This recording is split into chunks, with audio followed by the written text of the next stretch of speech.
The Galactic Council's emergency session hall buzzed with nervous energy as representatives from 47 different species gathered around the crystalline conference table. Ambassador Zexthera of the Valonian Empire tapped her elongated fingers against the smooth surface, her blue-tinted skin reflecting the chamber's ambient lighting.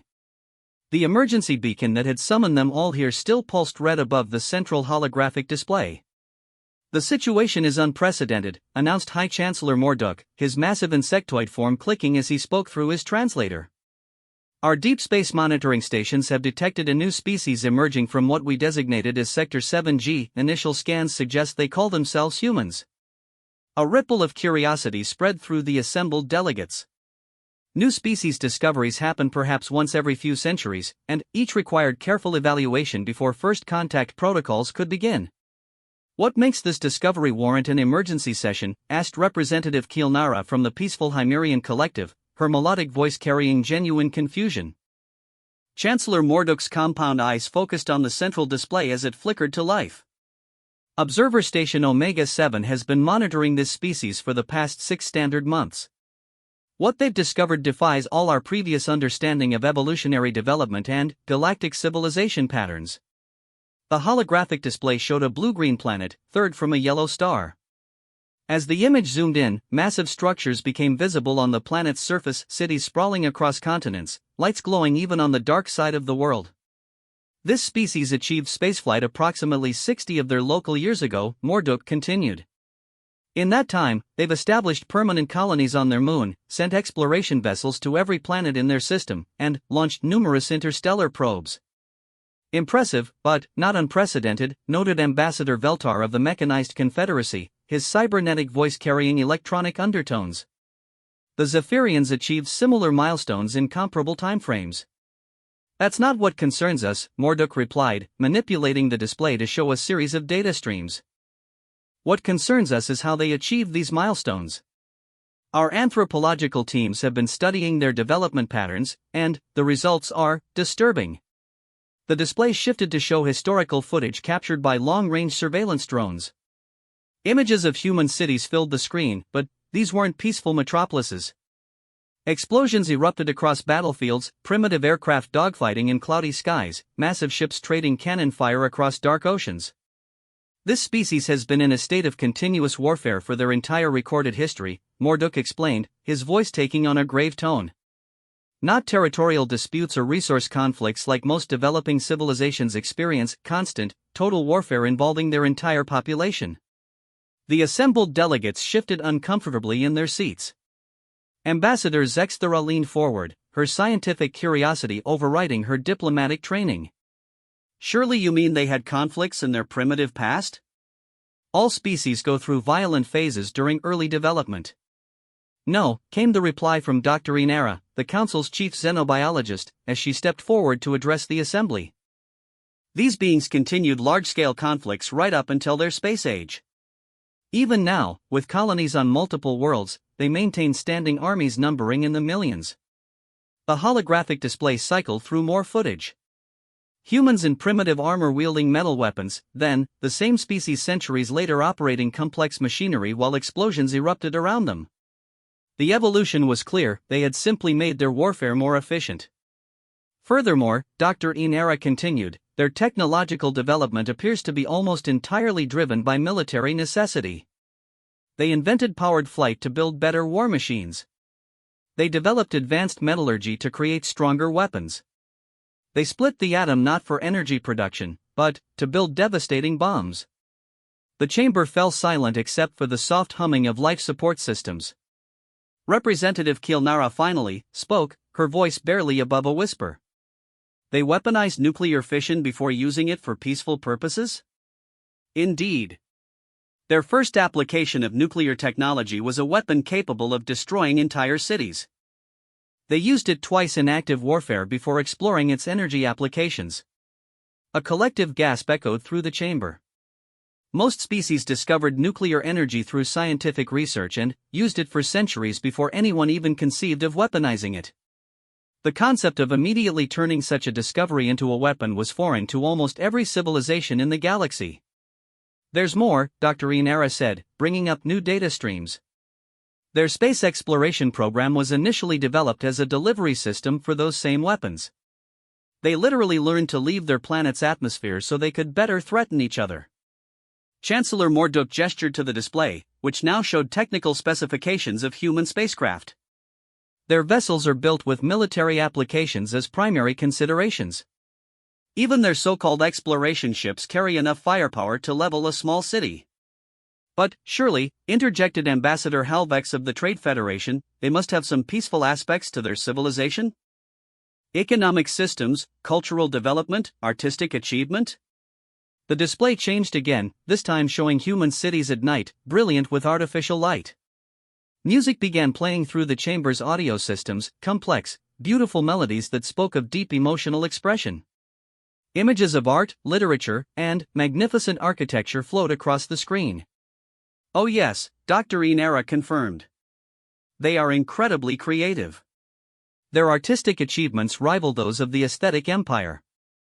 Their literature shows profound philosophical depth. Their music demonstrates emotional complexity we rarely see in developing species. Then, perhaps began Ambassador Halvex hopefully. But, look how they choose to tell their stories, Dr. Inera interrupted.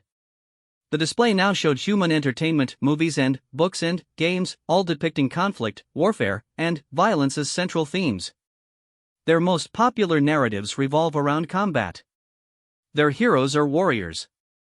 Their greatest legends are tales of battle and conquest. The evidence continued mounting. Humans had developed multiple independent writing systems, but many of their earliest preserved texts were military manuals.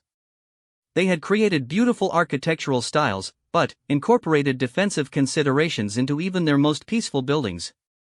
They had developed complex economic systems, but their most profitable industries were invariably those producing military equipment. The pattern is consistent across their entire civilization, Morduk concluded. This is not a species that happened to have a violent history. This is a species that has elevated violence to an art form and built their entire culture around the concept of warfare. Ambassador Zexthera studied the data scrolling past her position. What about their governments? Surely their political systems show some peaceful tendencies? Their governmental structures are fascinating, admitted Dr. Inera. They've experimented with numerous forms of organization, monarchies, republics, democracies, various collective systems.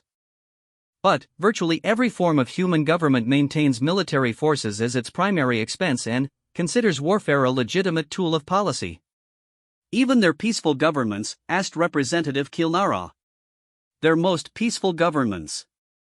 The ones that claim to value individual freedoms and cooperation still maintain massive military establishments and have historically resolved disputes through armed conflict. The chamber's lighting dimmed slightly as Chancellor Morduk called for attention.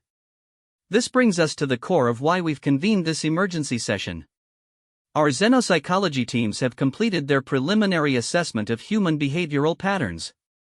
A new hologram appeared, a complex psychological profile with branching analysis trees and probability matrices. At the center, a single word pulsed red: predator. Humans are apex predators, Dr. Inera explained.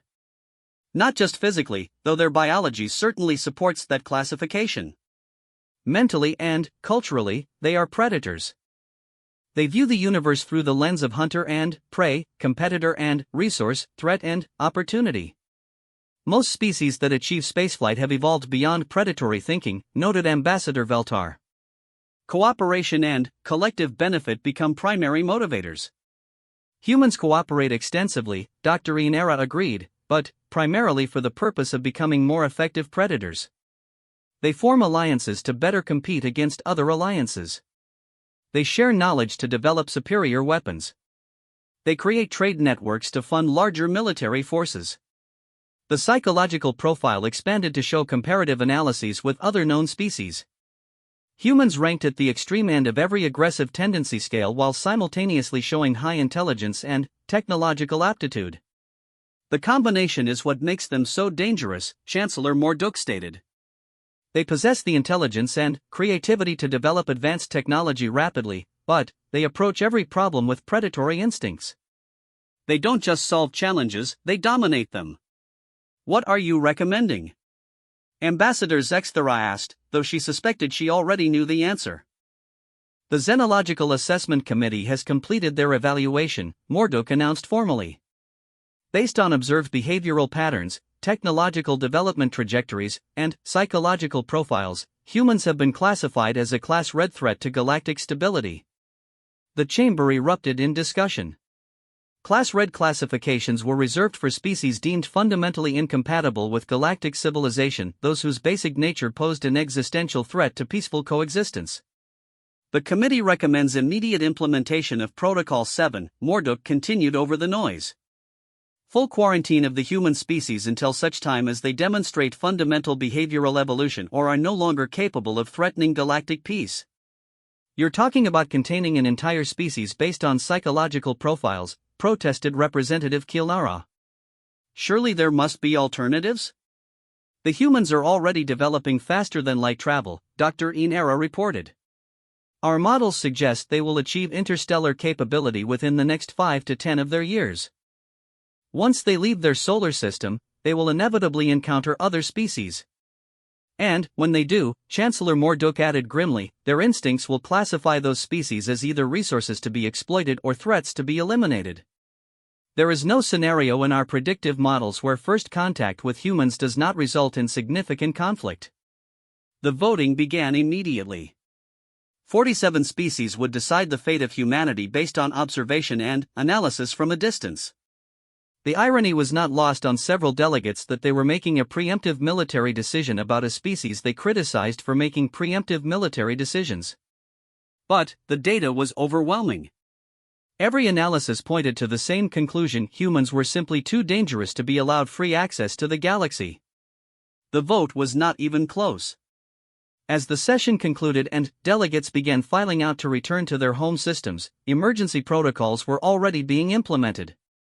Stealth monitoring stations would be positioned throughout human space. Interdiction fleets would be deployed to prevent any human vessel from leaving their solar system. Advanced defensive systems would be prepared in case quarantine measures proved insufficient. Ambassador Zexthera remained in her seat long after most others had left, studying the human psychological profiles still glowing on the central display. Something about the data troubled her, though she couldn't identify exactly what. The humans had been classified as predators, but every analysis also showed them capable of remarkable compassion.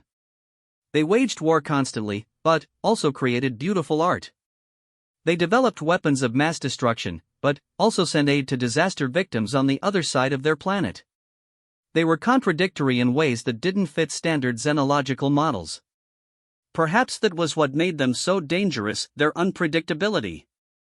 Or perhaps, she thought as she finally rose to leave, it was what made them so remarkably alive.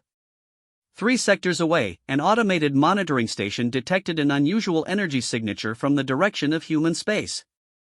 Something new was happening in Sector 7G, and the galaxy was about to learn just how accurate their assessment of humanity had been.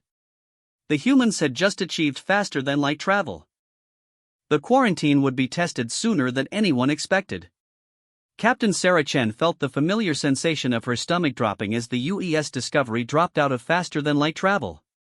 Around her, the bridge crew methodically checked their instruments, their movements precise despite the excitement that filled the cramped command center. After 3 years of testing, humanity's first interstellar voyage was finally underway. FTL drive showing green across the board, reported Lieutenant Commander Jackson from the engineering station. No anomalies detected during transition. Navigation confirms we've reached the target coordinates, added Ensign Park, her young voice betraying her excitement. We're approximately 4.7 light-years from Earth, in the system designated Wolf 359. Sarah allowed herself a small smile. Humanity had finally done it. They had broken the light barrier and taken their first steps into the larger galaxy. The implications were staggering: new worlds to explore, new resources to develop, perhaps even new life to discover. Begin long-range sensor sweeps, she ordered. I want a complete picture of this system within the hour. What neither Captain Chen nor her crew realized was that their arrival had been detected the moment they dropped out of FTL. Hidden monitoring stations positioned throughout the system immediately transmitted emergency signals to the nearest Galactic Council fleet, while automated systems began tracking the human vessel's every movement. Admiral Korthax of the 3rd Interdiction Fleet received the alert within minutes. The massive insectoid commander's mandibles clicked nervously as he reviewed the data streaming across his command center's displays. The quarantine perimeter had been breached. How did they achieve FTL capability so quickly? Demanded Commander Velnoth, his reptilian features twisted in confusion. Our projections indicated they were still years away from successful interstellar travel. Human technological development appears to be accelerating beyond our models, replied Dr. Sananera, the fleet's xenologist. Their scientific progress is exponential rather than linear. We failed to account for their tendency to pursue multiple research paths simultaneously. Admiral Korthax studied the tactical display showing the human vessel's position.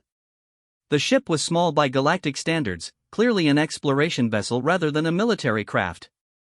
But their intelligence indicated that humans made no clear distinction between exploration and military applications. Standing orders are to prevent any human vessel from leaving their solar system, the Admiral reminded his staff. Implement interdiction protocols immediately. 3 Galactic Council vessels began moving toward the human ship, their advanced stealth systems rendering them invisible to the Discovery's primitive sensors. The plan was simple: disable the human vessel, capture the crew for study, and tow the ship back to human space before destroying it. Clean and efficient, with minimal risk of escalation. But plans involving humans, the Council was about to learn, rarely proceeded as expected. Captain, I'm detecting some unusual readings on the gravitational sensors, reported Ensign Park, her brow furrowed as she studied her displays. There might be something out there. Sarah moved to the science station, studying the data alongside her navigator. The readings were subtle, barely registering above background noise, but they suggested mass signatures where space should be empty. Could be gravitational lensing from a hidden planet, suggested Lieutenant Commander Jackson. Or maybe some kind of dense object we haven't mapped yet. Maybe, Sarah agreed, but something about the pattern bothered her. The mass signatures were moving in formation, too regular to be natural phenomena. Park, recalibrate the sensors for maximum sensitivity. Jackson, I want you to run a full spectrum analysis of everything we're picking up. Her caution was born from humanity's long history of warfare. On Earth, survival often depended on detecting threats before they detected you. The same instincts that had kept humans alive through millennia of conflict were now serving them in the depths of space. I'm reading 3 distinct objects, Park reported after several minutes of fine-tuning. They're definitely artificial and they're moving in what looks like an intercept course. Red alert, Sarah ordered immediately, her combat training taking over. All hands to battle stations. Jackson, how long until those objects reach us? At current velocity, approximately 18 minutes.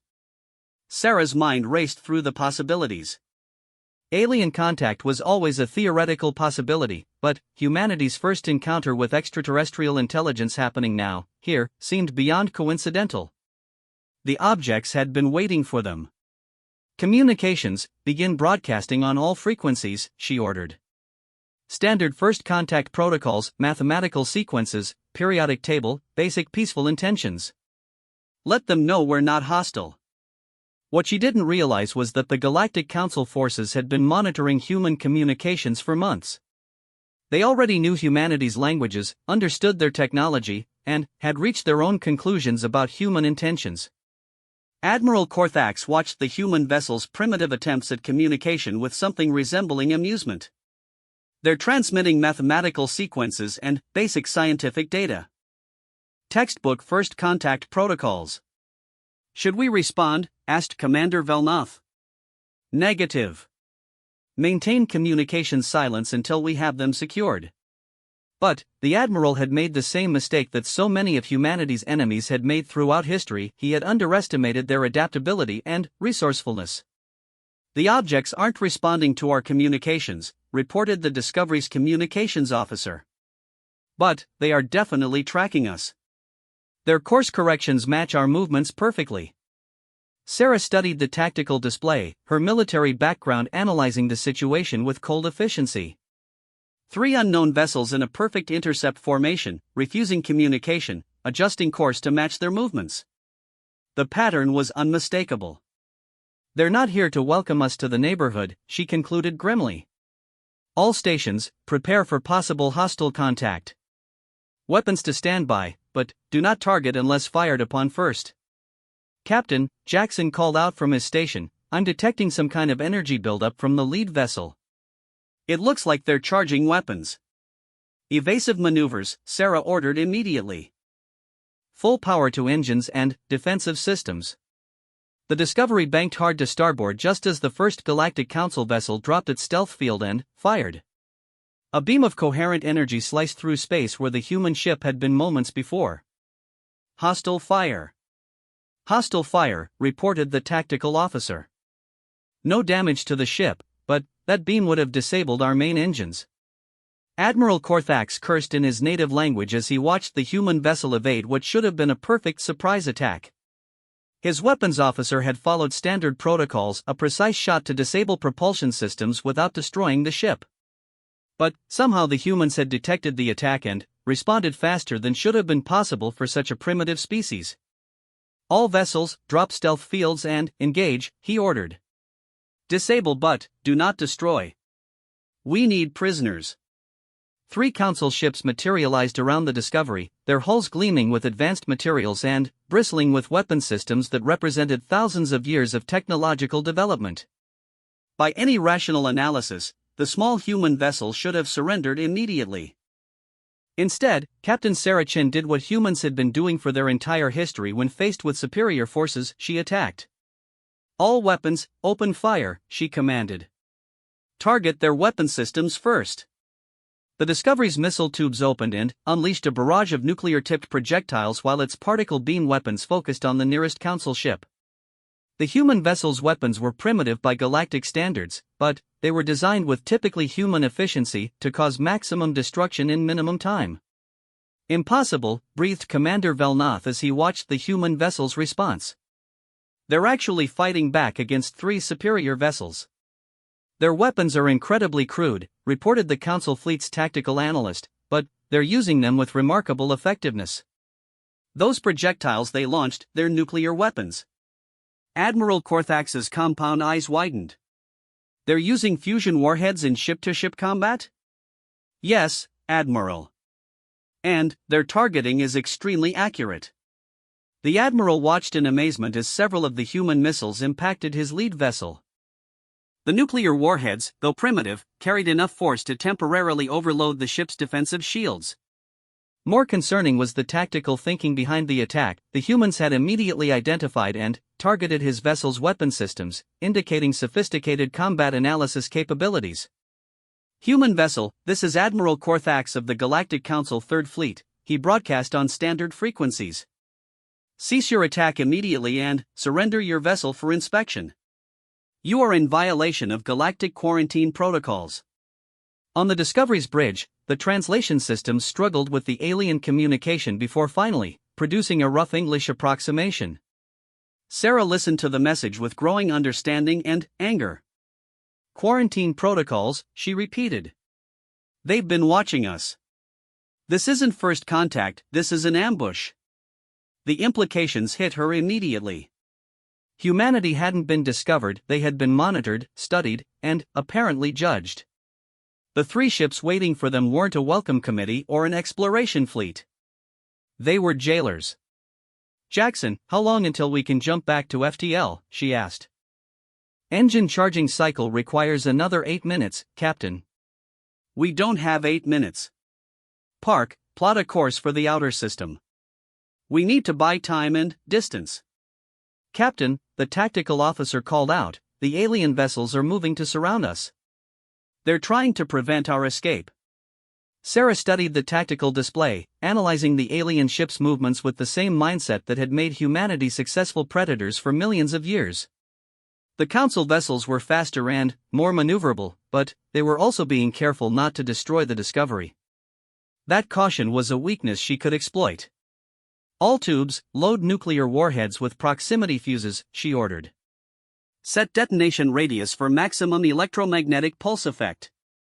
"Captain, that close to our own ship. Do it." the Discovery launched another barrage of nuclear missiles, but this time they detonated before impact, creating massive electromagnetic pulses that temporarily disrupted the Council ship's advanced electronics. In the moments of confusion that followed, the human vessel accelerated at maximum burn toward the edge of the system. Admiral Korthax watched in disbelief as his sophisticated vessels struggled to compensate for the electromagnetic interference.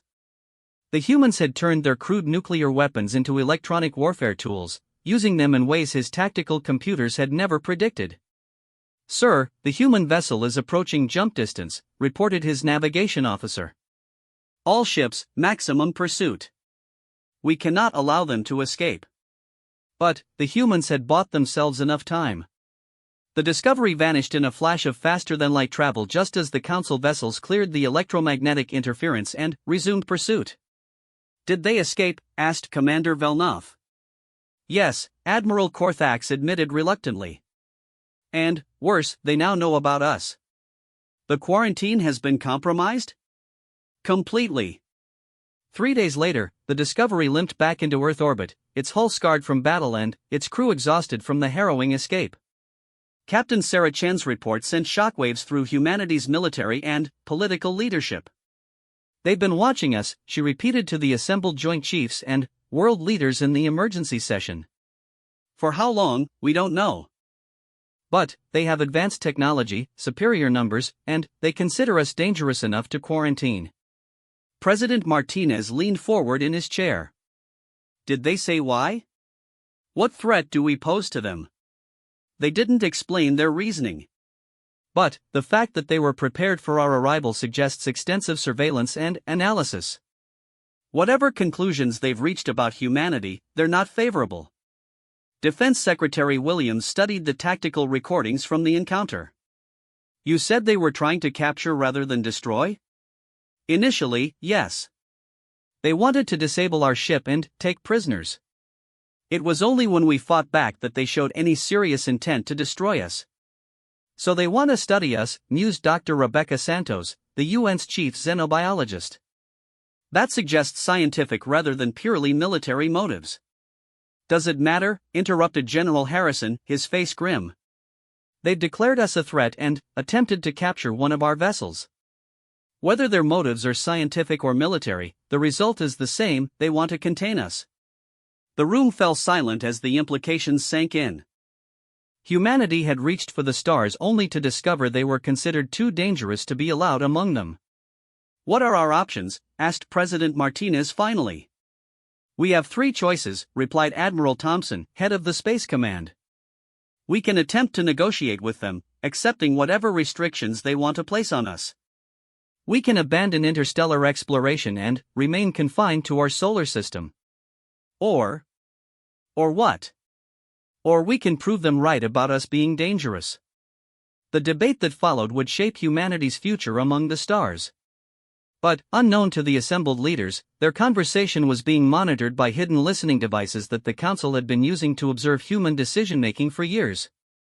Within hours, recordings of humanity's leadership discussing military options for dealing with the galactic community were being analyzed in emergency sessions throughout Council space. The humans had not only broken quarantine, they were actively planning to resist containment. The galaxy was about to discover that their assessment of humanity as a red-level threat may have been conservative. 2 years after the Discovery's first contact incident, the galaxy found itself facing a crisis unlike any in its recorded history. What had begun as a simple quarantine operation had evolved into a full-scale conflict that challenged every assumption the Galactic Council had made about warfare, technology, and the nature of civilization itself. Ambassador Zexthera stood before the emergency assembly, her blue-tinted skin pale with exhaustion. The elegant council chambers, once a symbol of galactic unity and peaceful cooperation, now buzzed with urgent discussions about military strategies and defensive preparations. "The situation has deteriorated beyond our most pessimistic projections," she reported, her voice carrying the weight of 2 years of escalating conflict. "Human expansion has not only continued despite our interdiction efforts, but has accelerated exponentially." The holographic display behind her showed a 3-dimensional map of the local galactic arm. Red indicators marked human presence. What had started as a single point of light around their home star now showed dozens of systems under human control or influence. How is this possible? Demanded Representative Kilnara, her usually melodic voice strained with disbelief. Our fleets have intercepted and destroyed dozens of human vessels. Our blockade should have contained them to their home system. The humans don't fight like any species we've previously encountered, replied Admiral Korthax, his massive insectoid form showing signs of the stress that had consumed the military leadership. Traditional containment strategies assume rational behavior, that a species will recognize superior force and submit to galactic authority. And humans don't behave rationally, asked Ambassador Veltar. Humans don't behave predictably, corrected Dr. Inera, her research files now comprising terabytes of data on human tactical innovation. Every time we adapt our strategies to counter their methods, they develop new approaches that render our adaptations obsolete. The display zoomed in to show the Proxima Centauri system, humanity's first successful interstellar colony. What should have been a small research outpost had become a heavily fortified staging area for further human expansion. When we blockaded their initial colony attempt, Admiral Korthax continued, they didn't retreat. They sent the colony ship anyway, but accompanied by a fleet of converted merchant vessels equipped with weapons and defensive systems. Surely a ragtag fleet of converted civilian ships posed no threat to Council naval forces, questioned Ambassador Halvex. That's what we assumed. Our task force moved to intercept, expecting quick surrender once they realized the futility of resistance. Instead, the humans used their colony ship as bait. The tactical display shifted to show the battle formation. A single large vessel surrounded by smaller craft, facing off against a squadron of advanced Council warships. The converted merchant ship spread out in defensive formation while the colony ship continued toward the planet. We moved to disable it, following standard protocols to minimize casualties. The moment our ships were committed to the intercept course, the merchant vessels detonated themselves. A collective gasp echoed through the chamber. Suicide attacks were not unknown in galactic history, but they were considered the desperate acts of failing civilizations, not the calculated tactics of an expanding empire. They turned their own ships into guided nuclear weapons, the Admiral continued grimly. The electromagnetic pulses and radiation bursts disabled 3 of our vessels while the colony ship used the confusion to land successfully. By the time we regrouped, they had established a fortified settlement with surface-to-orbit weapons. But surely that was an isolated incident, pressed Representative Kilnara. Desperation tactics? We thought so too, admitted Dr. Inera. Until they did it again. And again. Human tactical doctrine appears to embrace what they call acceptable losses. They're willing to sacrifice significant resources and personnel to achieve strategic objectives. The display showed system after system where similar scenarios had played out. Human fleets taking massive casualties while achieving their colonization goals. Converted civilian vessels engaging Council warships in battles they couldn't win, buying time for colony ships to reach their destinations. Their expansion strategy is unlike anything in galactic history, Dr. Inera explained. Most species develop colonies slowly, consolidating each system before moving to the next. Humans launched simultaneous colonization efforts toward dozens of systems, knowing that even if we stopped most of them, some would succeed. And their technology continues to advance, added Admiral Korthax. They've reverse-engineered captured Council equipment with frightening efficiency. Human ships from just 6 months ago were using primitive fusion drives. Now they're deploying vessels with antimatter engines and quantum shielding. Ambassador Zexthera touched a control, and the display showed detailed scans of the latest human vessel designs. The ships were clearly based on human engineering principles but incorporated advanced technologies that should have taken centuries to develop. They're not just copying our technology, she noted. They're improving it. Human engineering priorities differ from ours, they design for maximum effectiveness rather than elegance or efficiency. Their ships are faster, more heavily armed, and more resilient than ours despite using similar technological bases. How can a species that achieved spaceflight barely a century ago surpass civilizations with millennia of experience? Asked Representative Kilnara. Because they approach every problem as a potential combat situation, replied Dr. Inera. While our ship designs prioritize exploration, research, and peaceful commerce, there's assume they'll face armed opposition. Every human civilian vessel can be rapidly converted to military use.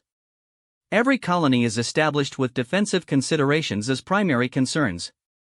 The strategic implications were staggering.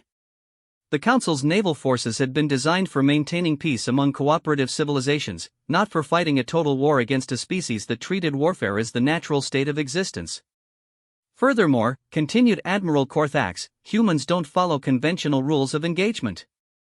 They target civilian infrastructure, use deception and misinformation as standard tactics, and employ what can only be called terrorism against non-combatant populations. That's a serious accusation, noted Ambassador Veltar. Do you have evidence? The display showed surveillance footage from the Kepler 442 system, where a human strike force had disabled the orbital stations around a Council member world. They didn't destroy the stations or harm the inhabitants. Instead, they infected the computer networks with some kind of virus that broadcasts human entertainment and propaganda. The entire system has been exposed to human cultural content for months. Cultural contamination, asked Ambassador Halvex in confusion. Psychological warfare, corrected Dr. Inera. Humans understand that ideas can be as dangerous as weapons. They're deliberately exposing other species to human concepts like individual liberty, competitive economics, and aggressive expansion. Several Council member species are reporting internal dissent after exposure to human cultural materials. The true scope of the human threat was becoming clear. They weren't just expanding their physical territory, they were spreading their predatory worldview to other species. The Hymerian Collective has requested military assistance, reported Representative Kilnara reluctantly. Some of our youth have been influenced by human concepts of personal achievement and competitive advancement. They're questioning our traditional cooperative society. The Trade Federation reports similar problems, added Ambassador Halvex. Human economic theories are appealing to some of our member species. They're demanding what humans call free market competition instead of our regulated resource distribution systems.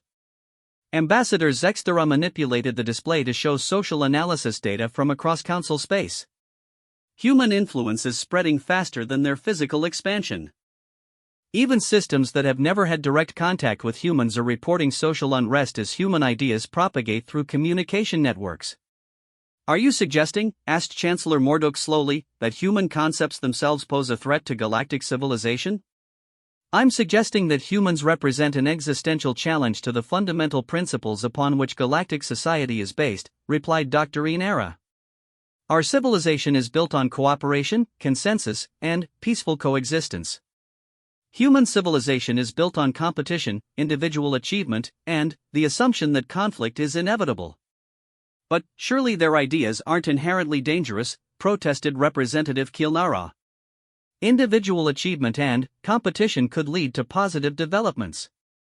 Look at human history, Dr. Inera countered, bringing up historical data. Their competitive societies produced remarkable innovations and achievements. But they also produced constant warfare, environmental destruction, and massive social inequalities. Their greatest triumphs and their greatest disasters both stem from the same competitive drive. The chamber fell silent as delegates contemplated the implications. The humans weren't just militarily dangerous, they represented a completely different way of thinking about existence that threatened to undermine millions of years of galactic social evolution. What are you recommending? Asked Chancellor Morduk finally. Complete containment is no longer possible, admitted Admiral Korthax. Human expansion has proceeded beyond our ability to stop with conventional methods. They now control or influence systems across multiple galactic sectors. Military defeat of the humans would require mobilizing resources on a scale not seen since the Synthesis Wars, added Ambassador Veltar. Even then, victory would not be guaranteed. Human tactical innovations have made our military superiority questionable. So what options remain? Asked the Chancellor. Ambassador Zextera stepped forward, her expression grave. 3 possibilities. First, we could attempt to negotiate some form of coexistence, accepting human expansion in exchange for agreements to limit their influence on Council member species. And the second option? Full military mobilization. Every Council fleet, every member species, total war until either humans are eliminated as a threat or galactic civilization falls.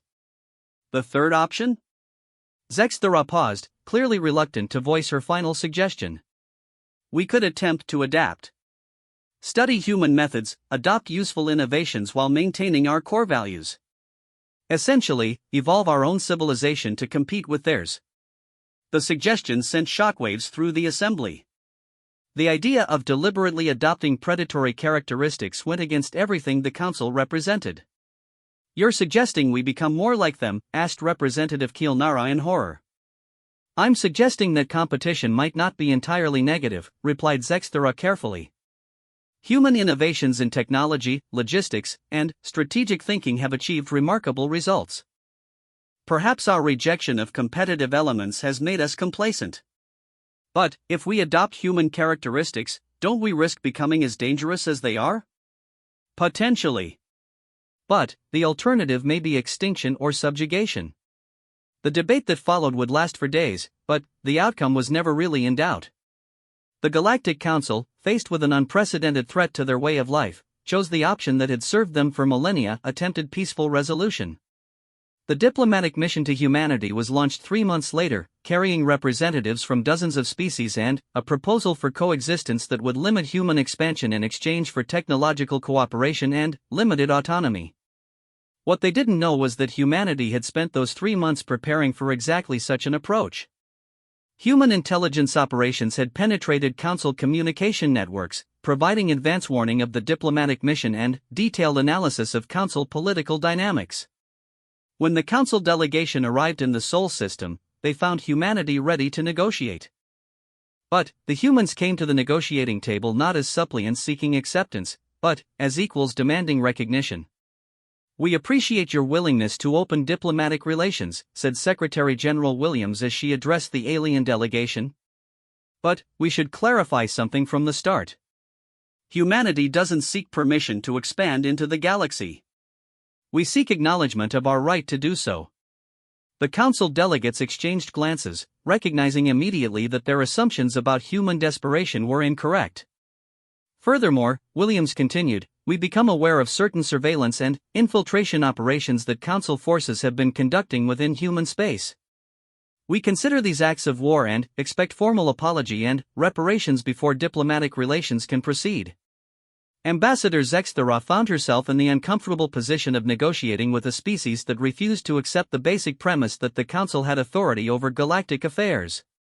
"Surely you understand that expansion into occupied space requires authorization from existing inhabitants," she suggested diplomatically. "We understand that you believe that," replied Williams. "But we don't recognize the Council's authority to grant or deny such authorization. Space belongs to whoever has the capability to utilize it." The negotiations that followed would establish the framework for humanity's relationship with galactic civilization. But they would not proceed as the Council had expected. Humanity had entered the galactic community not as junior members seeking acceptance, but as a new apex predator claiming territory. The galaxy was about to learn what happened when the prey decided to stop running.